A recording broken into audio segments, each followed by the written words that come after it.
那如果有的话，是，那这时就要去候你就要筛检了。对，那您就要5步。5步是哪5步？就是查、想、问、验、防。那查呢，就是你先查过的知识，然后想一想，我到底有没有危险的行为？那当你想了之后发现有，那你就要查、想、问，你就要去问了。问了之后呢，知道在哪里可以做筛检，把讯息收集好之后，就去参与筛检的动作。那这个验就是筛检。验了之后发现都没有问题了之后呢，防，最后这个防就是那从今之后你应该开始保护自己，因为你基本的这些观念全部有了，也都清楚了，所以就要做好防护，保护自己。是的，是这样子的概念。那有很多人可能就会有个疑问哦，就他们会觉得说，我去筛检过后，可能人家就会知道我是艾滋的病友，所以他不愿意去做一个筛检。那像这样子的部分，我们刚刚有提到嘛，在医院其实是一个隐私的一个检查部分。是的，所以在这个地方呢，我们在全国推动一个叫匿名筛检。那所谓的匿就是藏匿的匿嘛，那所谓的匿名当然就是不用你的真实姓名。所以其实各位观众朋友，如果说有了这个观念，你觉得爱护自己跟保护自己的健康很重要，那么想参与这样子的一个检测的动作呢，其实您到各大当地的卫生所，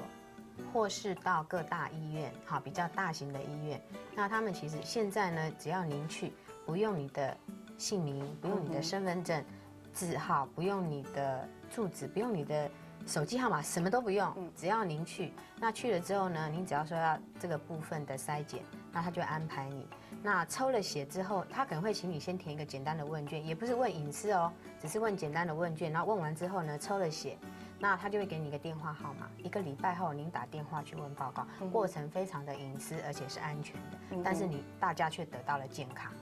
对，而且不用费用。那我们刚刚提到的就是3筛5步艾滋止步啊，这个就是最基本的这个筛检的部分之后，那如果筛检出来可能就是本身是艾滋病友。那我们常常听到的就是鸡尾酒疗法，很多人就开始去想说，